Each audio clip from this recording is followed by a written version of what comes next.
it appears that we have company. Indeed. Meaning it's time. Just give me a minute, please. A minute to remember. I too could use a minute. I'm afraid there's no more time for waiting. No. Can we start with basics, Professor-elect?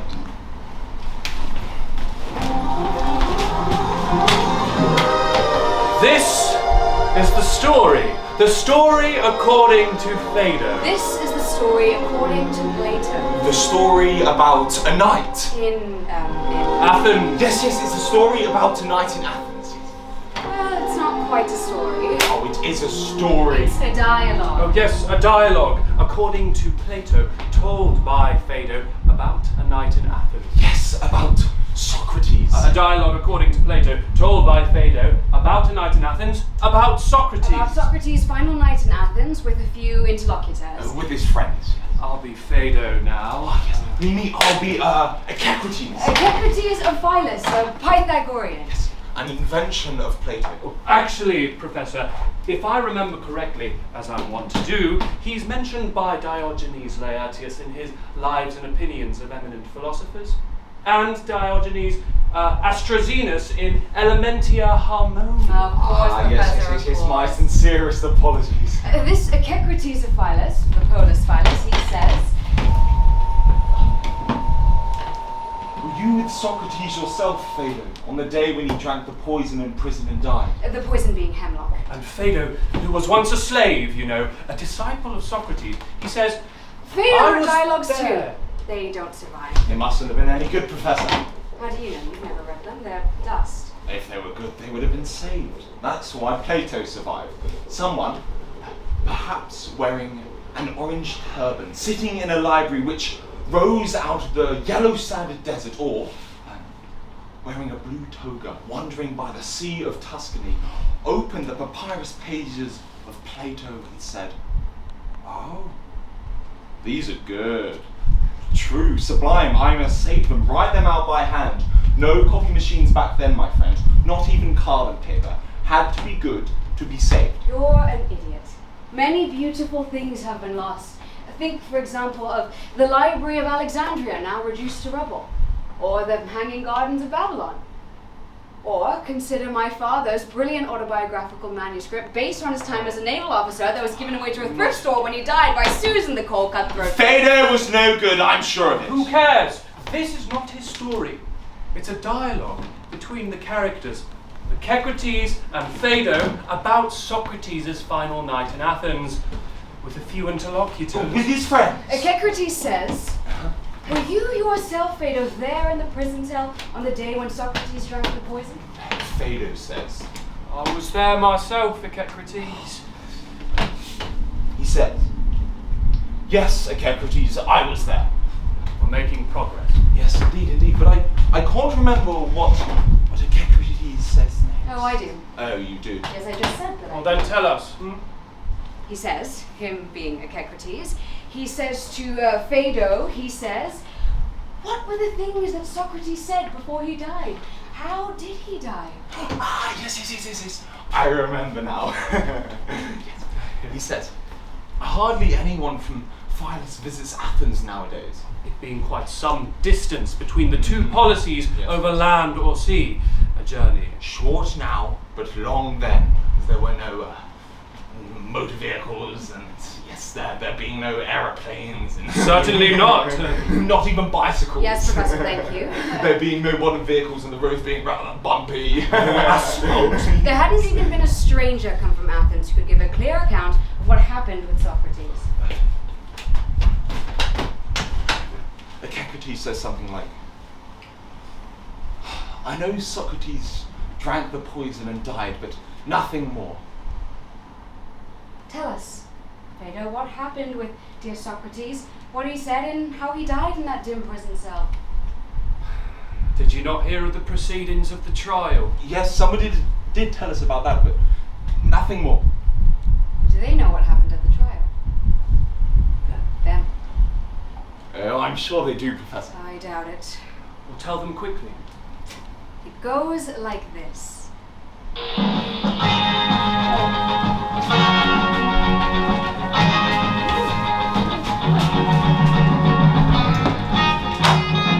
Professor Habib is Socrates. And the two of us, Professor Role and Professor Sullivan, we represent the jury of 501 people. Ah, yes. Thereby, each of us represents 250.5 persons. Socrates is on trial for impiety towards the gods and the corruption of the Athenian youth. The accusers speak. Socrates is a doer of evil and a curious person who searches into things under the earth and in heaven. He makes the worse appear the better cause, and teaches the aforesaid doctrine to others.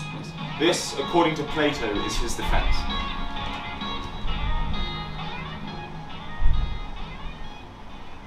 How you have felt, O men of Athens, at hearing the speeches of my accusers, I cannot tell.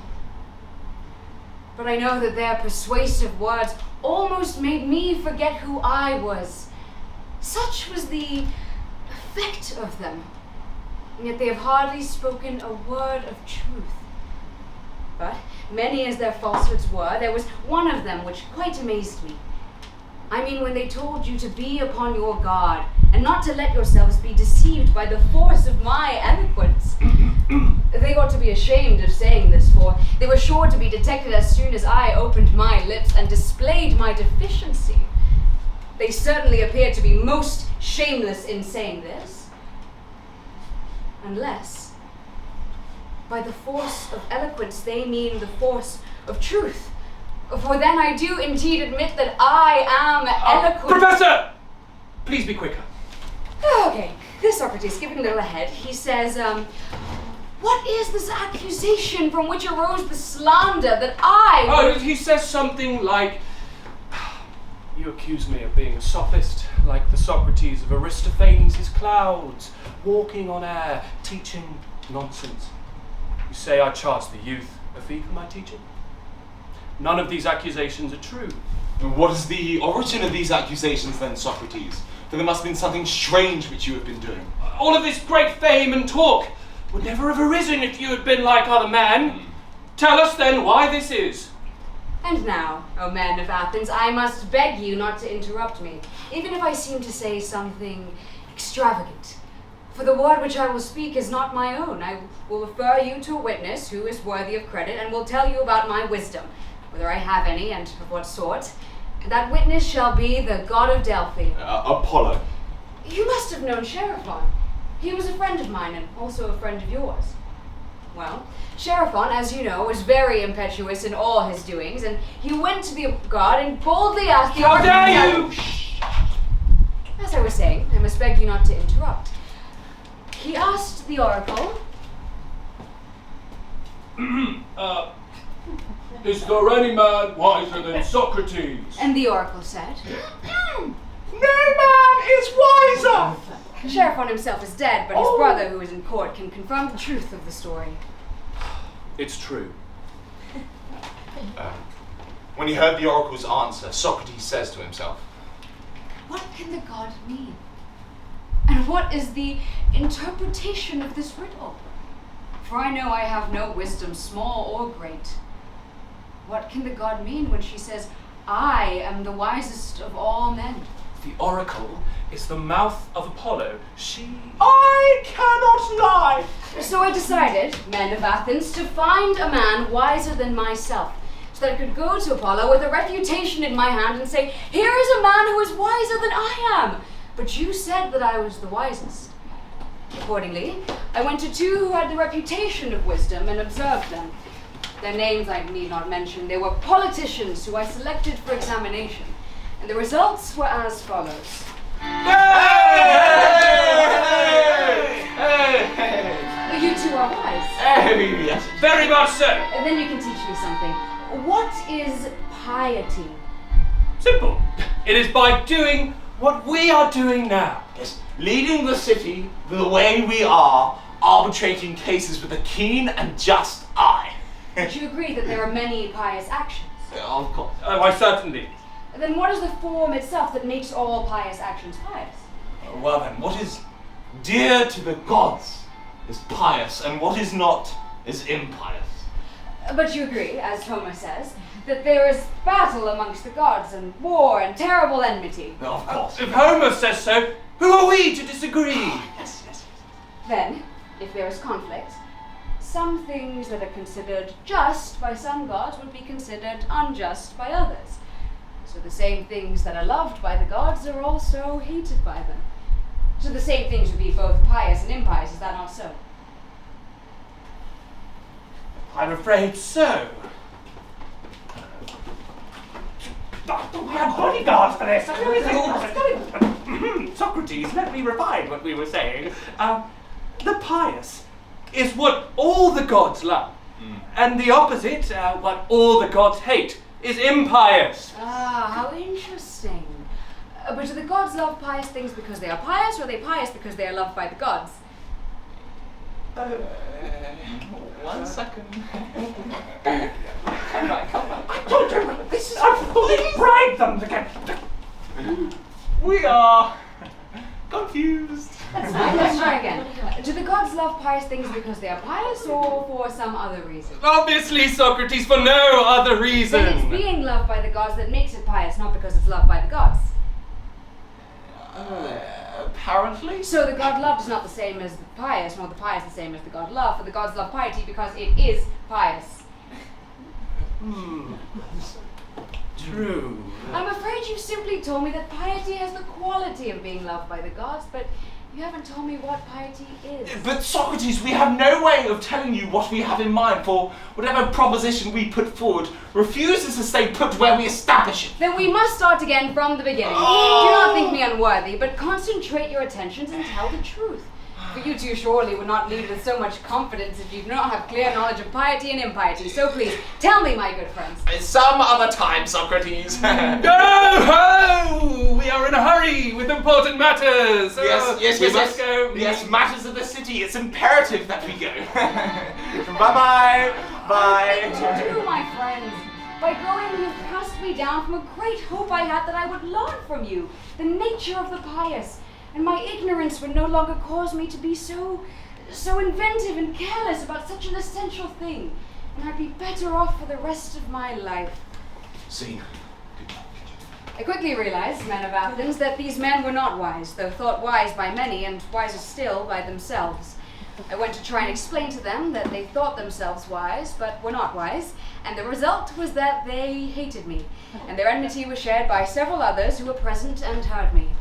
It is clear to me that nobody really knows anything good or beautiful, but I'm better off still than these men are. They know nothing but think that they know. I neither know nor think that I know. Socrates continues, he says, After this, I went to one man after another, being not unconscious of the enmity which I provoked, and I lamented and feared this. But necessity was laid upon me. The word of God, I thought, ought to be considered first. I said to myself, I must go to all who appear to know to find the meaning of this oracle. The result of my mission was just this. I found that the men most in repute were the most foolish, and some inferior men were wiser and better. Nonetheless, no one, not the poets, politicians, rhetoricians, or craftsmen, none are as wise as me, for they know nothing, yet think themselves wise. he really pissed people off. Yeah, this is pretty annoying, as you can imagine. The truth is, O men of Athens, that God only is wise. And in the oracle, Apollo is saying that the wisdom of men is worth little or nothing. He's not speaking of Socrates, he's only using my name as an illustration, as if he said, he, O men, is the wisest, who, like Socrates, knows that his wisdom in truth is worth nothing. This is not helpful. Not if you're trying to run a functional thing in the world, like a democracy, like Athens. And while he was saying and doing all this annoying stuff, he was acquiring a following of young men and inspiring them to ask their own authority-doubting questions. Especially kids from important families, kids with time on their hands. This investigative strategy of Socrates made us all hate him very, very much. Who can blame us? In response, Socrates says, Yes, I have some young followers who come to me on their own accord due to their abundance of leisure. But I teach them nothing.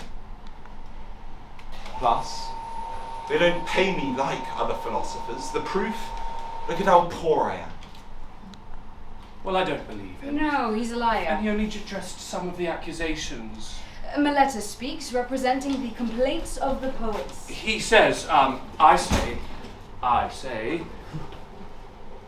Socrates is a doer of evil and a corrupter of the youth. He says, he does not believe in the gods of the state and has other new divinities of his own. This is my favorite part. Can I be Socrates now?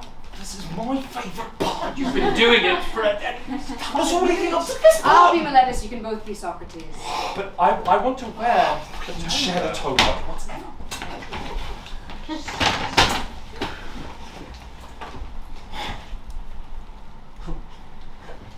Socrates says, O men of Athens, Meletus is a doer of evil, and the evil is that he makes a joke of a serious matter, and is too ready at bringing other men to trial for a pretended zeal and interest about matters in which he's never had the smallest interest. The truth of this I will endeavour to prove. Meletus, come here so that I may ask a question of you. You say that I teach the youth not to acknowledge the gods which the state acknowledges, but some other new divinities or spiritual agencies, correct? Yeah, that I say emphatically. Then, Meletus, by the gods of whom we are speaking, explain to me in the court in somewhat plainer terms what on earth you mean. For I do not know whether you affirm that I believe in some gods, or am an atheist entirely. I mean the latter, that you are a complete atheist. That is an extraordinary statement, Meletus. Do you really think that I do not believe in any gods? I swear by Zeus you believe in none at all. For I cannot help thinking, O men of Athens, that Meletus is reckless and impudent, and that he has written this indictment in a spirit of mere wantonness and youthful bravado. For he certainly does appear to contradict himself in this indictment, as if he said, Socrates is guilty of not believing in the gods, and also in believing in improper divinities. Did ever any man, Meletus, believe in the existence of human things, and not in human beings? Here it is again, his crafty... I wish, O men, that he would answer, and not always be trying to get up and interrupt It you. is my right. Did ever man, Meletus, believe in the existence of horsemanship, and not in horses, or flute playing, and not in flute players? No, my friend. I will answer to you and the court as you refuse to answer for yourself. There is no man who ever did. Can a man believe in spiritual and divine agencies and not in spirits and demigods? No. Nevertheless, you swear in this indictment that I teach and believe in spiritual and divine agencies. And if I believe in some God, surely I must believe in spirits or demigods. Is that not true? That is true. For I can assume your silence gives assent to this. Now, what are spirits and demigods? Are they not gods and sons of gods? Yeah, Is this yes. true? Yeah. Oh, this is the ingenious riddle of which I was speaking. The spirits or demigods are gods. And first you affirm that I do not believe in gods, and then again that I do believe in gods. I have said enough in answer to the charge of Meletus. Any elaborate defense is unnecessary. But as I was saying before, I certainly have many enemies. And this is what will be my destruction if I am destroyed. The envy and detraction of the world has been the death of many good men, and will likely be the death of many more. There is no danger of me being the last of them. Someone will say, And are you not ashamed, Socrates, of a course of life which is likely to bring you to an untimely end? To him, Socrates fairly answers. He says, my turn. So- Socrates says, There you are mistaken. A man who is good for anything ought not to calculate the chances of living or dying. True. Socrates asks us only whether to consider if what we are doing is right or wrong. Whether we are acting the part of a good man or a bad.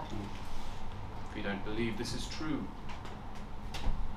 consider the heroes who fell at Troy. Consider Achilles.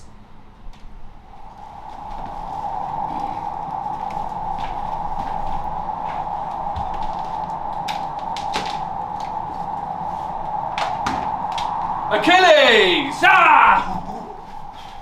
Crying. He's just heard news from the son of Nestor that his dear friend Patroclus has been killed by Hector, the prince of Troy. To Achilles, Nestor, me, he says,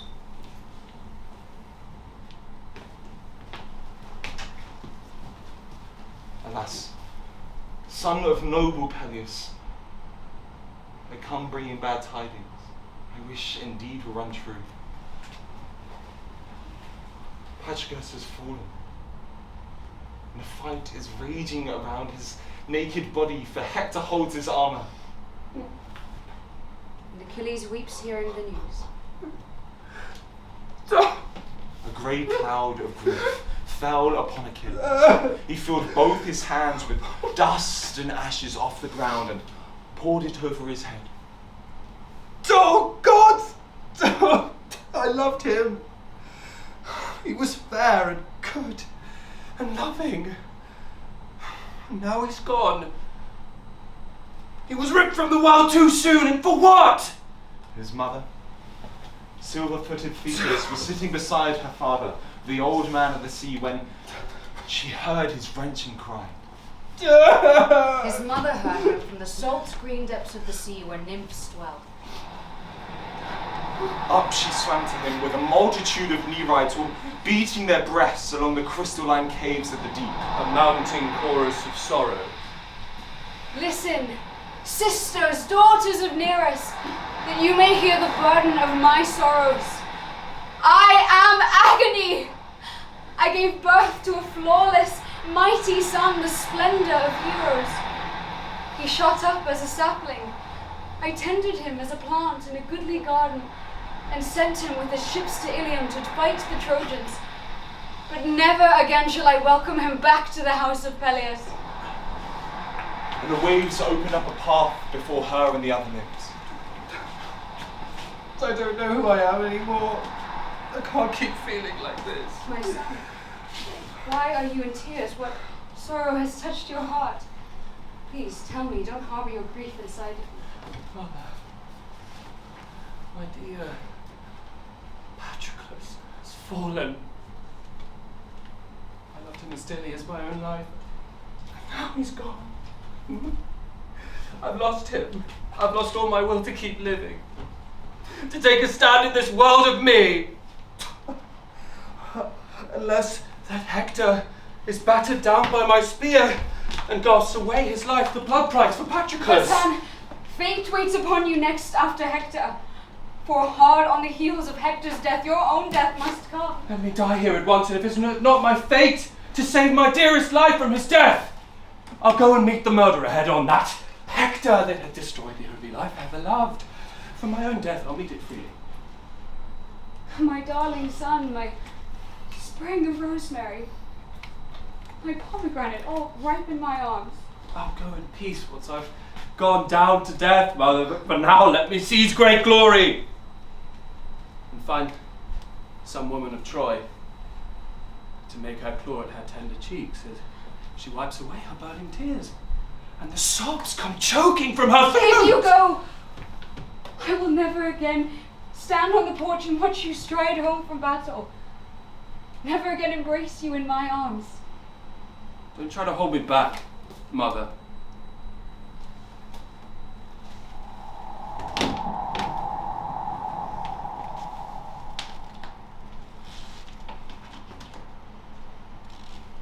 Socrates says,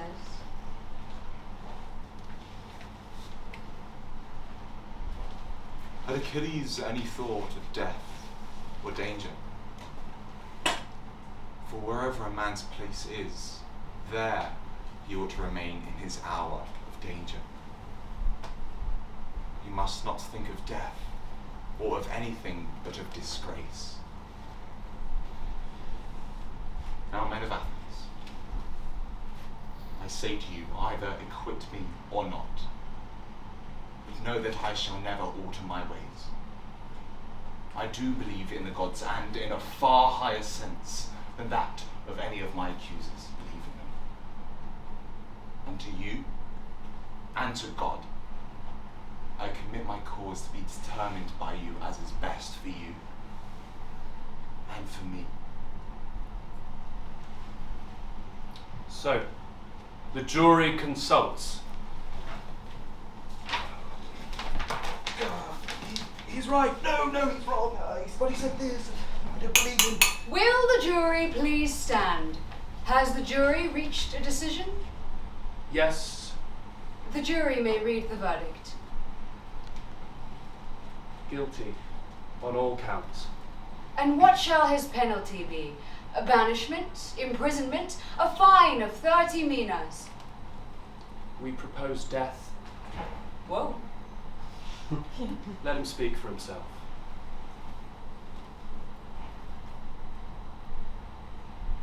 There are many reasons for me not being angry with you, for convicting me, as what happened here was not unexpected.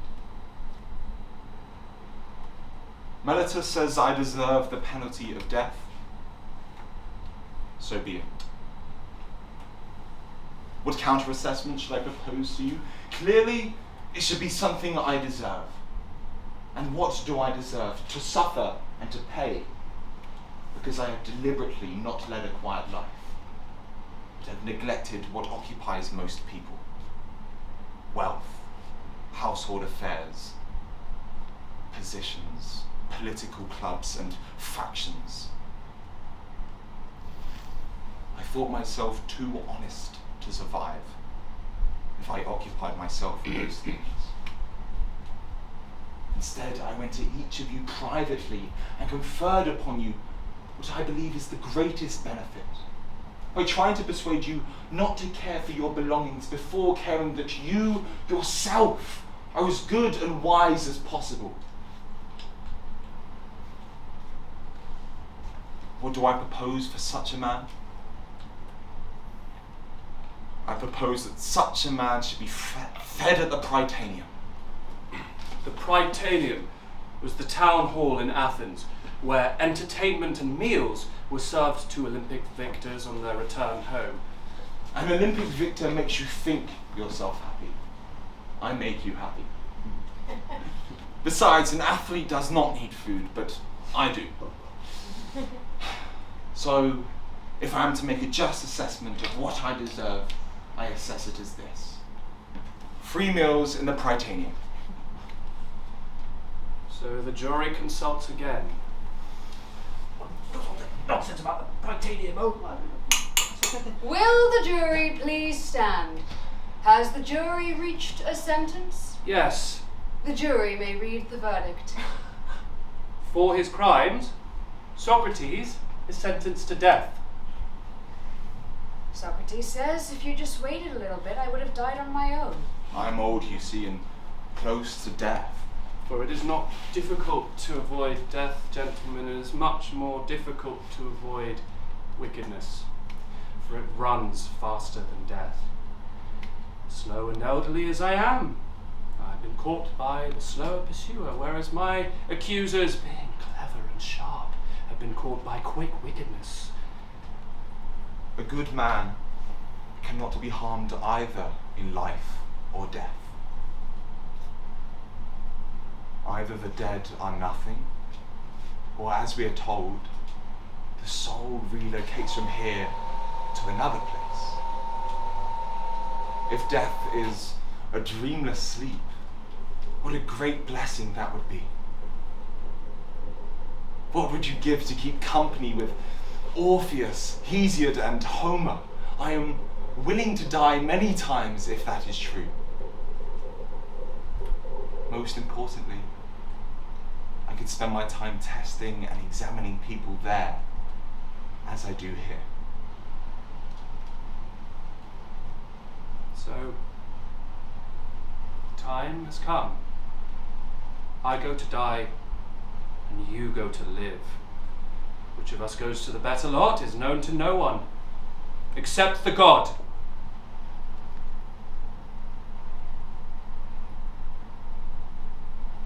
Well, my colleagues, we have finished the trial. Yes, Uh-huh. it is over. So now? Now we're at the night of the Phaedo.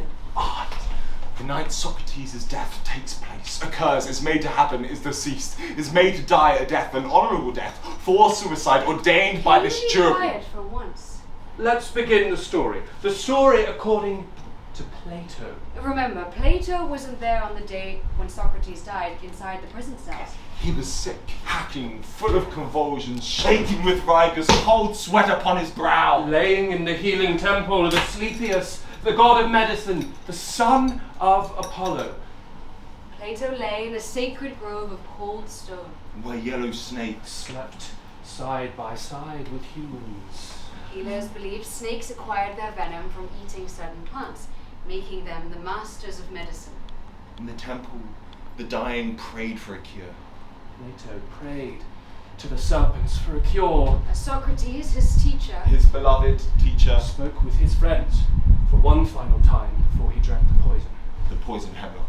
so let's return to, Remember that Phaedo and Echecrates yes, are speaking. and Echecrates has heard about the trial, but he hasn't heard anything about the night of the death. He says, him being Echecrates. why was there so much time between the day of the trial and Socrates' death? Phaedo says, by chance, the day before the trial, the high priest of Apollo crowned the prow of the state with garlands and sent it on its way to Delos to honor Apollo. Every year, a ship is sent from Delos to commemorate the bravery of Theseus, who sailed to Crete and slew the Minotaur, putting an end to the sacrifice of 14 innocent children at the hands of King Minos every year. Theseus entered the dark labyrinth with the red string of Princess Ariadne, So he could find his way home again. he killed the monster, and in honor every year in Athens a ship is sent to Delos. The law states that the city must remain pure until the ship arrives, meaning no executions can take place. This could take a long time. Yes. There being no motorboats and the winds rather unpredictable. Yes, there being no motorboats or any steam engines, and the winds could be rather unpredictable. Yes, the ship could be gone a long while. Yes, it's a month or more. And in this time, many of Socrates' friends, most of whom were well connected, tried to convince Socrates to escape. But Socrates chose to stay and submit to his sentence. The authorities didn't really care what happened to Socrates as long as he was out of Athens and everybody's hair. So, the ship now arrives at Cape Sunium in Attica and is expected at the port of Athens any minute. When it arrives, the execution begins. So, Crito, a friend, arrives at the cell. I'll be Crito. You be Socrates, I'll be the boat. I bribe the guard and enter.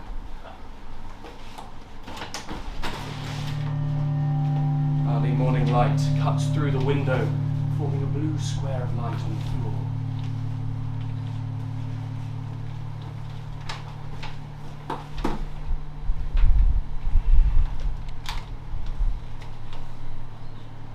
Crito watches Socrates sleep on the ground, his aged chest rising, falling. He labours to sit on the ground beside him.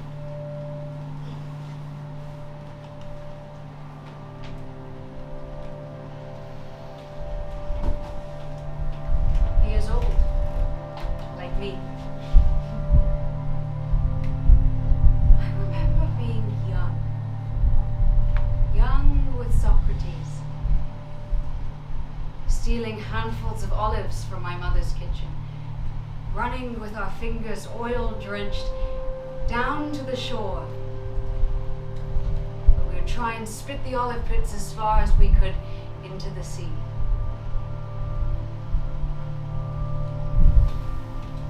Socrates wakes up. Crito. Why have you come so early? Is it not early? It is. How early? He looks out the window. Early dawn. I'm surprised the warder was willing to let you in. I say, him and I are quite friendly now. Have you been here for a while, or did you just come? A fair bit of time. Why didn't you wake me up right away? You look so peacefully asleep as if you hadn't a care in the world.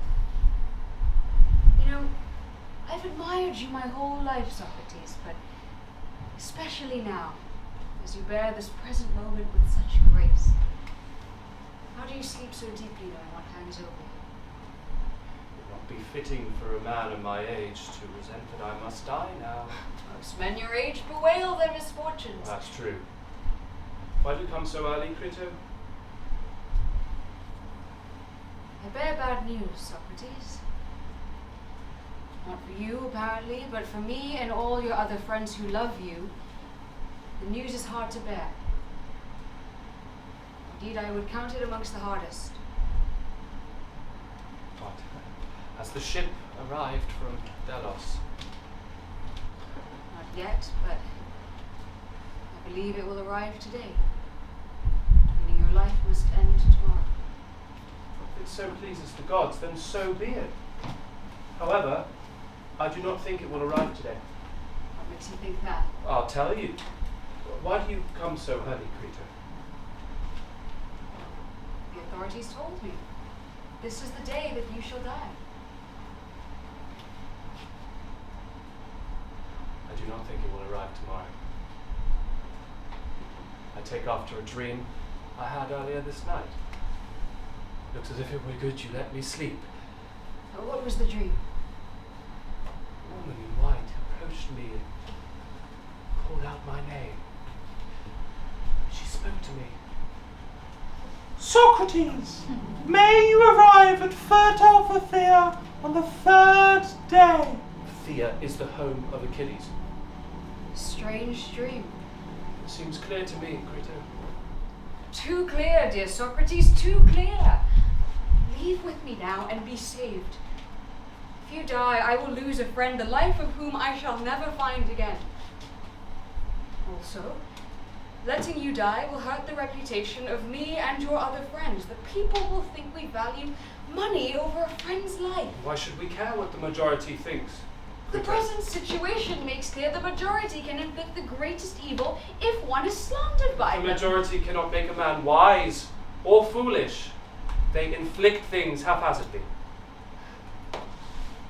That may be so. But tell me this, Socrates. Do you think that I, or our other friends, would find any trouble getting you out of this cell, or be punished for doing so? If you have such fear, forget it. You'll be welcomed with open arms in many places outside of Athens. Besides, Socrates, I do not think that what you are doing is just. To give up your life when you could save it. To hasten your fate as your enemies would hasten it. You betray your sons by leaving them, when you could bring them up and educate them. You seem to choose the easiest path, when one should choose the path of a good and courageous man, especially when one claims their whole life to care so much for virtue. Consider, Socrates, whether the choice you make is not only evil, but shameful, both for you and your friends. Please, leave with me now. My beloved Crito, your eagerness is worth much if it should have some right aim. Therefore we must act whether to consider this or not. For I am always the kind of man that will listen to nothing within him but the arguments that upon reflection seem best. We agreed in the past, did we not? That injustice and wrongdoing are in every way as shameful and harmful as they are to the wrongdoer. We do. Then one must never do wrong. No. Nor must one, when wronged, inflict wrong in return, as the majority believe. That seems true. Oh, come on. Should one do harm to anyone or not?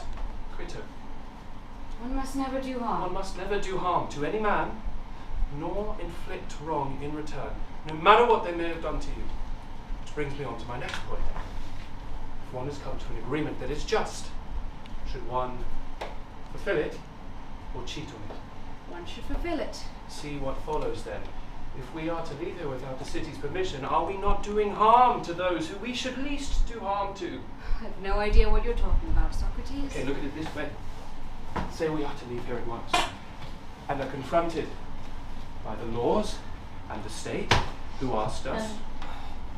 Tell us, Socrates, what you are intending to do. Do you think it's possible for a city to be destroyed if its verdicts are nullified by private individuals? What do we say to this, Crito? Shall we say in return, the city has wronged me and its decision was not right? By Zeus, that is our answer. Then the law says in return. Was that our agreement, Socrates, or was it to respect the judgments that our city came to? Our country was a parent to you. We raised you, educated you. Do you think you have the right to retaliate against your country and its laws? If we choose to destroy you, you can destroy us in return? What do we say? That the law speaks the truth or not? Tell the truth. So then the law and or state says, By staying for the 70 years of your life, by raising your children, by becoming a citizen, there were no laws forcing you to stay.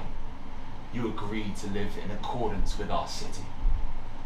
You were satisfied, Socrates.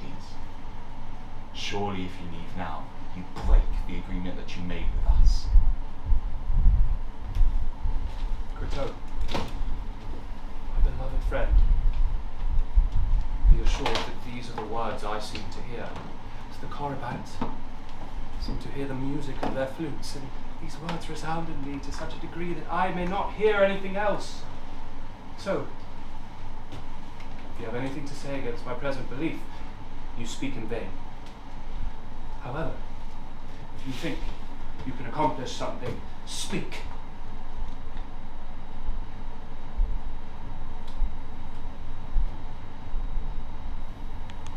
Nothing to say, Socrates. And let us act in this way, since this is the way the god is leading us.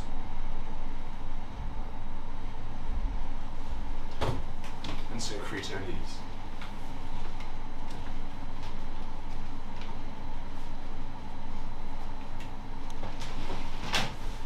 This part always bothers me.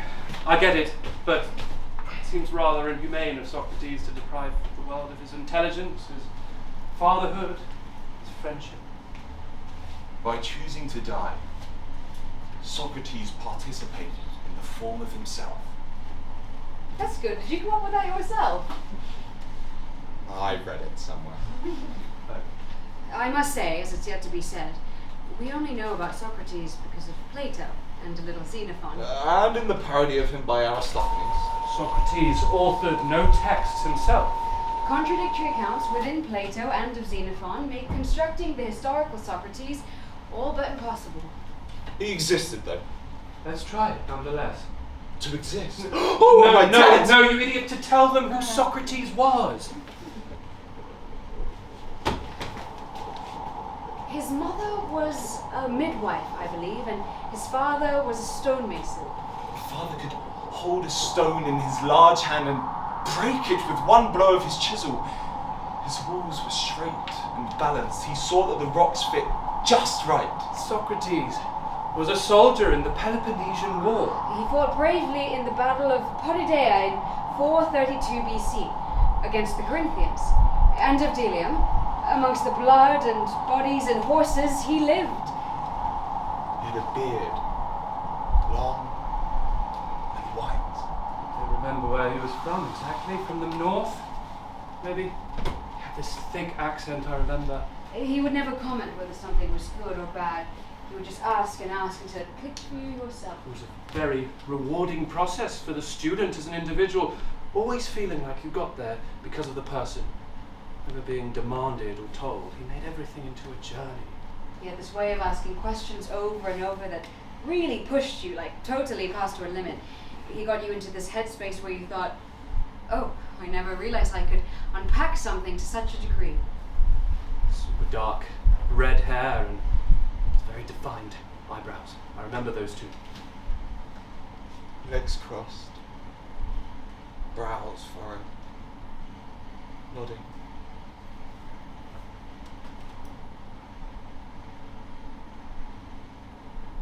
We're getting sidetracked. We aren't even at the night of the Phaedo yet. That last story was 2 days before the Phaedo. Let's return to it then. Yes. So, Phaedo, the man, and Echecrates? Oh, yes, of course. Echecrates asks Phaedo to describe the scene the night when Socrates drinks the poison and, spoiler alert, dies. Phaedo says, I will try and tell you everything I can remember from the beginning. I will tell you everything I remember from the beginning. Socrates died nobly, without fear. It struck me, Echecrates, that even on going down to the underworld, he went with the god's blessing. He would fare well there, if anyone ever did. We had. Apolodorus, Critobulus, Hermogenes, Epigenes were all there, and A mix of... An unaccustomed an unaccustomed mixture of pleasure and pain. All of us were affected in much the same way, sometimes laughing and then crying. Plato was not there. He was, I believe, ill. When we found him, Socrates was sitting there recently freed from his chains. And his wife Synithope sat there next to him carrying their baby. She cried out and said the sort of thing that women often say. Socrates, this is the last time your friends will speak to you and you to them. Crito, someone take her home. And some of Creto's people led her away as she lamented and beat her breast. Around Socrates, all of his students sat and waited for him to speak.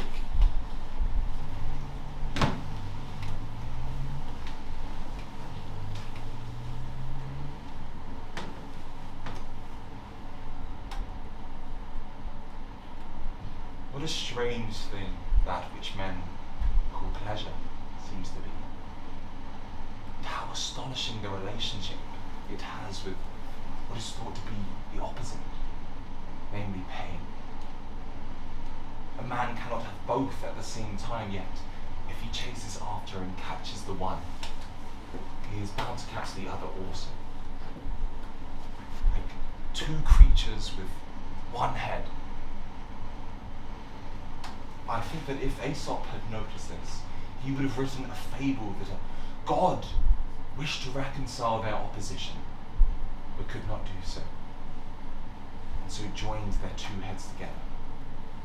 Therefore, when the man has the one, the other follows after. This seems to be happening to me. My bonds caused pain in my leg.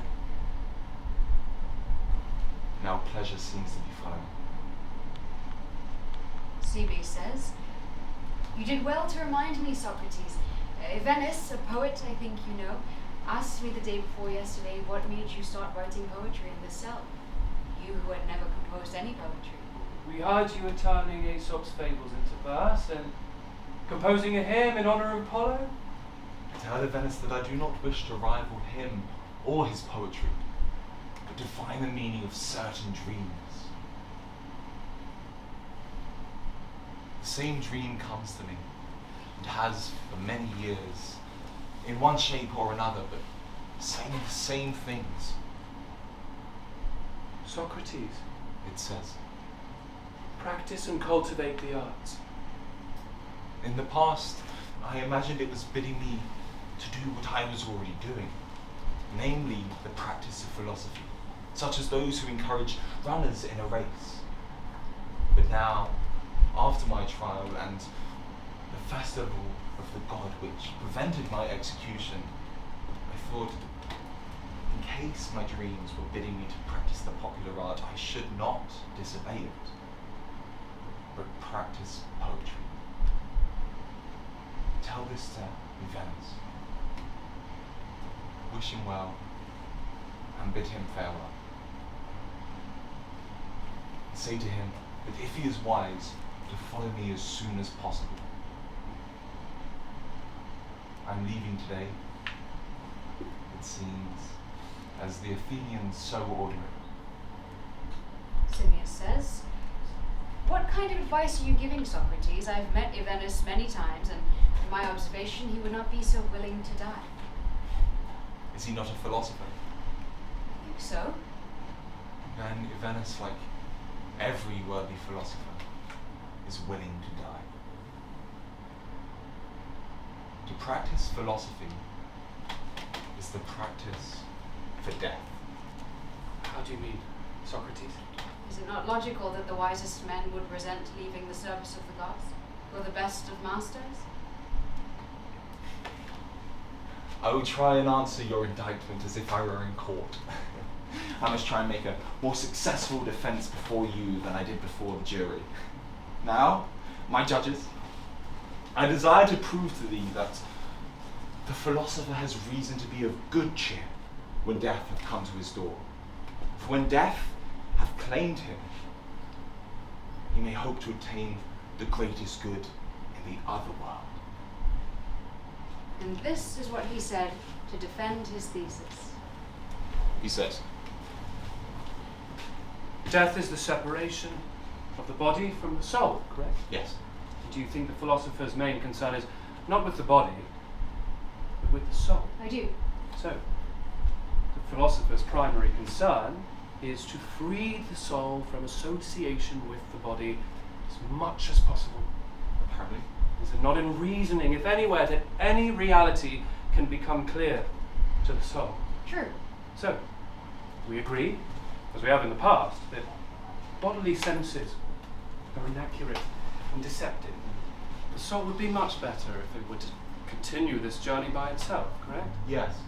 And the soul of the philosopher most disdains the body, flees from it, seeks to be by itself. Yes. And we say there is such a thing as the good, the beautiful, the just. Of course. And have you seen those things with your eyes or your senses? In no way. To find the pure reality of the forms, one must first approach the object with thought alone. For the body confuses the soul when the two are fused together. It fills us with wants, desires, fears, all sorts of illusions and much nonsense. Is this not so? This seems true. It seems likely then that only after death may we achieve the pure wisdom which we so love and desire. If it is impossible to gain true knowledge within the body, then one of two things may be true.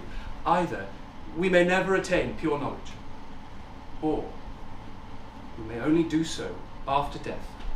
Do you think this is correct? I do.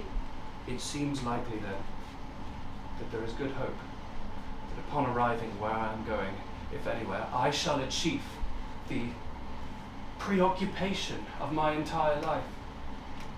Wouldn't it be ridiculous for a man to spend all his life living in a state as close to death and then resent it when the time comes?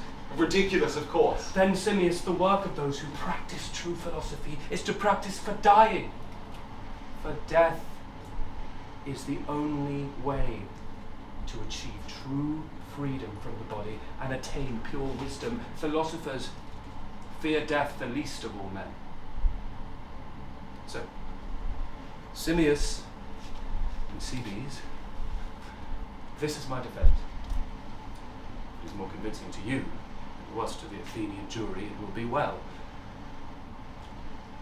Everything you say is excellent, I think, but men find it hard to believe what you say about the soul.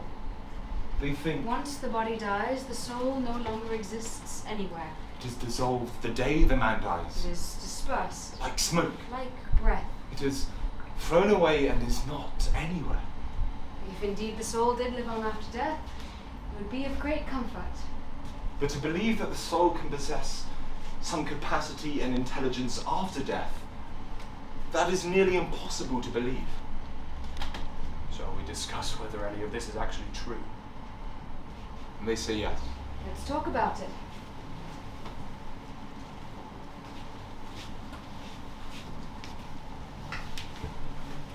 Is not everything that is composite by nature liable to be split up into its parts? I think that is the case. And are not the things that remain the same the most likely not to be composite? I think that is so. Can forms like the real or the beautiful even be affected by change? No, they remain the same. What about the many beautiful particulars like men, horses, clothes? They never remain the same. So, composite things can be touched and seen with the senses, whereas things that remain the same cannot. They are invisible. This is true. So, the invisible remains the same, while the visible never does. To which class do our bodies belong? The visible. And the soul? The invisible. So, the soul is therefore most like death. Deathless, multiform, ever-changing, and the body is like the human. That seems so. So true. If the soul is pure when it leaves the body and drags nothing bodily with it, it will escape the body easily and live eternally. This is the work of the philosopher, to practice for death. As the initiates say, the soul can spend an eternity with the god. The soul of the philosopher follows reason and contemplates the true and the divine. Nurtured by this, it believes one shall remain in this manner as long as one is alive, and, after death, arrive at what is akin to it, escaping human evils. After such nurture, no one should fear that the soul will be scattered and dissipated by the winds. Then there is a long silence.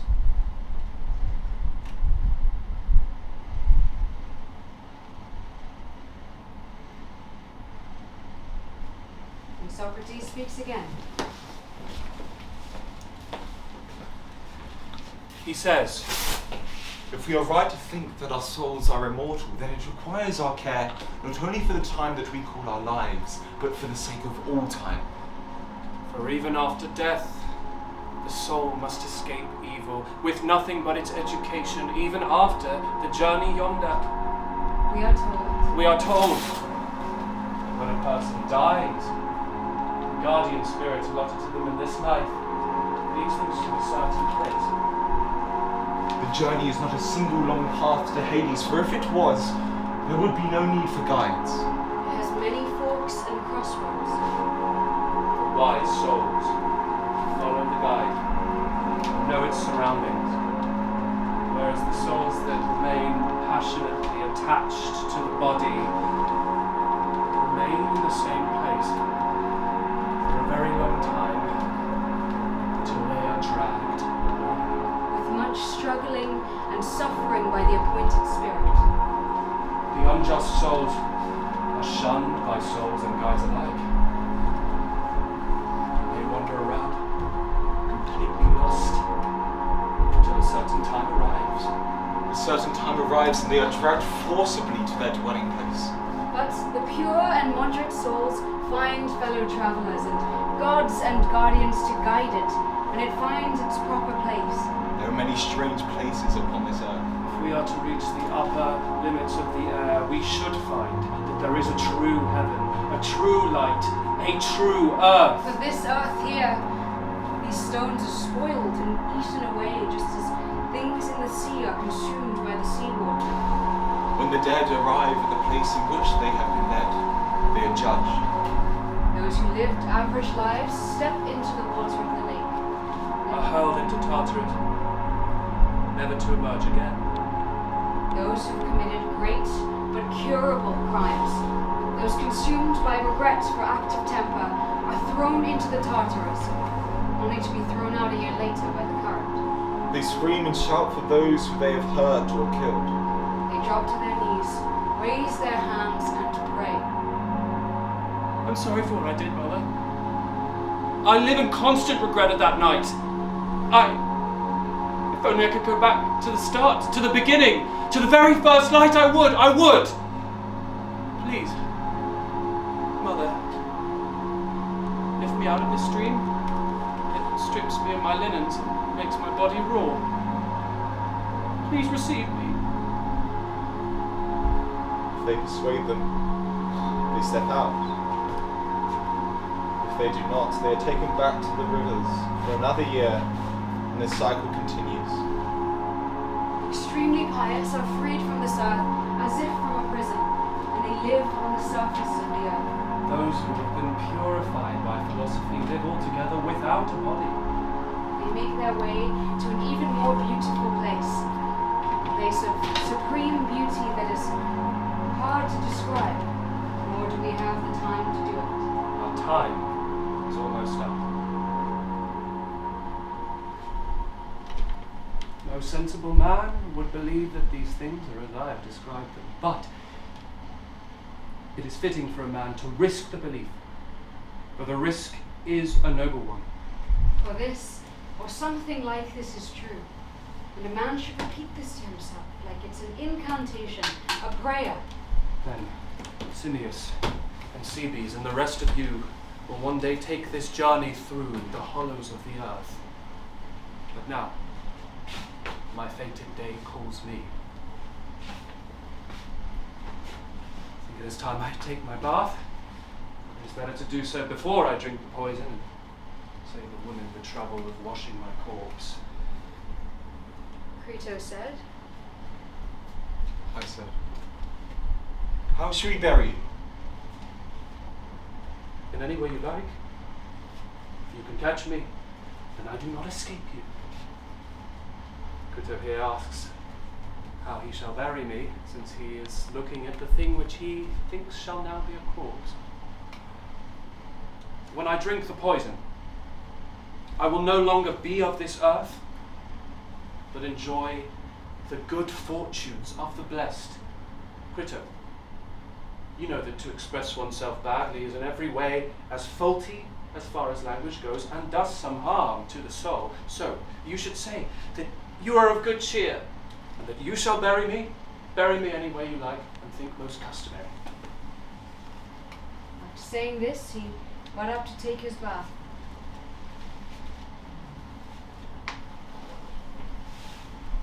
We sat and talked quietly among ourselves. We grieved the great misfortune which had befallen. I feel like I'm going to lose a father and be orphaned for the rest of my life. His wife and children came to him. When he sent them away, he sat down again with us. It was almost sunset.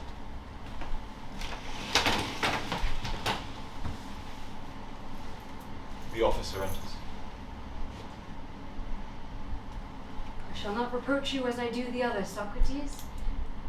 They are angry with me and curse me when, obeying the orders of my superiors, I tell them to drink the poison. During this time, I've come to know you as the noblest, gentlest, and best man who has ever been here. Now too I know you won't make trouble for me. Fare you well, and try to endure what must be endured as easily as possible. Fare you well also. We shall do as you bid us. Crito, look at how pleasant that man is. For every day while I have been here, he has come in and conversed with me from time to time. And now look how genuinely he weeps for me. Come, Crito. We shall do as he bids us. Someone bring me the poison if it is ready. But Socrates, Crito said. the sun still shines upon the hills. Many others drink the poison quite a long time after they've received the orders, eating and drinking quite a bit. Some even enjoying intimacy with their loved ones. Do not hurry. There is still time. It is natural for them to do so, for they think they will derive some benefit from doing this, but it's not fitting for me. I do not see any benefit in drinking the poison any later, except to become ridiculous in mine own eyes for clinging to life. So, Do as I ask and bring me the poison.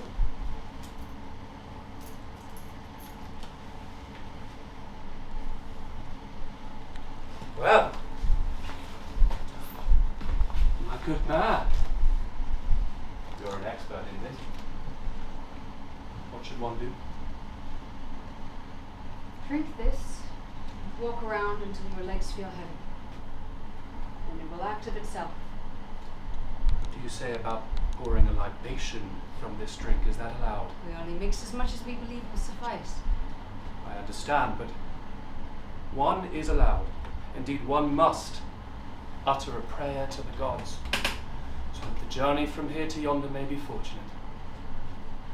This is my prayer. Let it be so.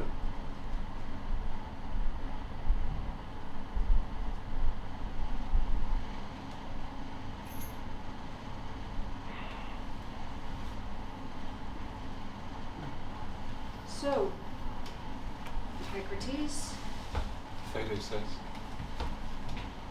most of us were able to hold back our tears until Socrates put the cup up to his lips. My own tears came flooding against my will. My weeping was not for him, but for me. That I was being deprived of such a friend. Even Crito was unable to hold back his tears, as he turned around and walked away.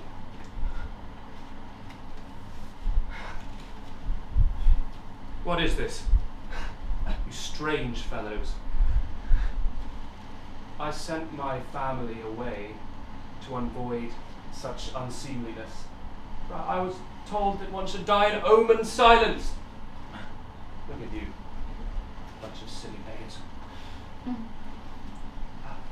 Someone help me to my back. My legs are heavy.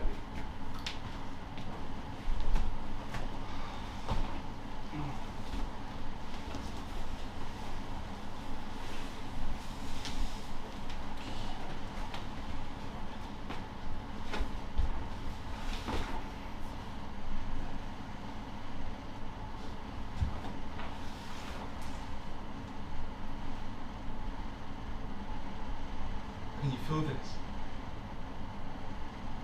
No.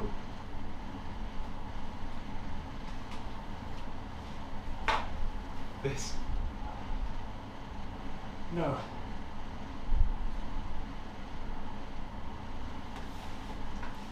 Can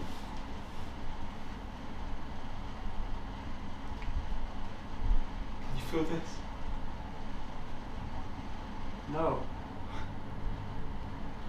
Crito, when the cold reaches my heart, I will be gone. Socrates uncovered his head and spoke his final words. We owe a cock to Asclepius. Make this offering to him. Do not forget.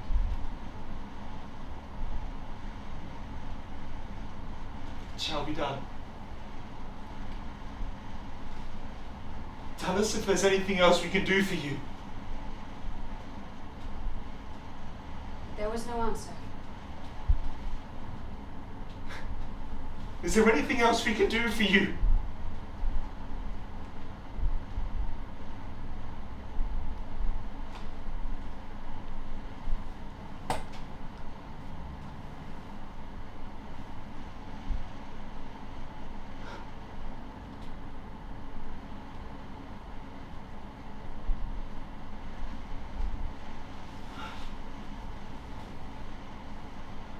So, Professors, and all of you, there it is, the life and death of Socrates.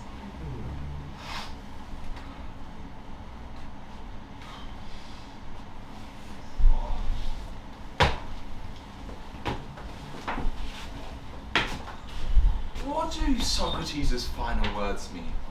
We owe a cock to Asclepius. Make this offering to him and do not forget. He means that death is a cure for the ills of life. He is healed, so the gods deserve an offering. No, no, no. In that moment, he sees that Plato is healed. As he says the words, Plato is healed.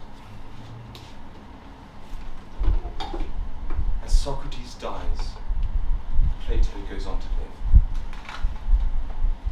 Plato rises from the temple floor, where snakes make soft S's beside him. He wakes from his stupor.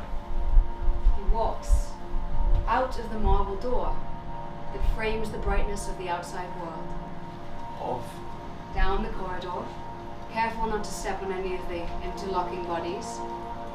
he walks out so he can write about Begins to write. To remember, to invent, to write the story, the dialogues, the life of Socrates, and then his death.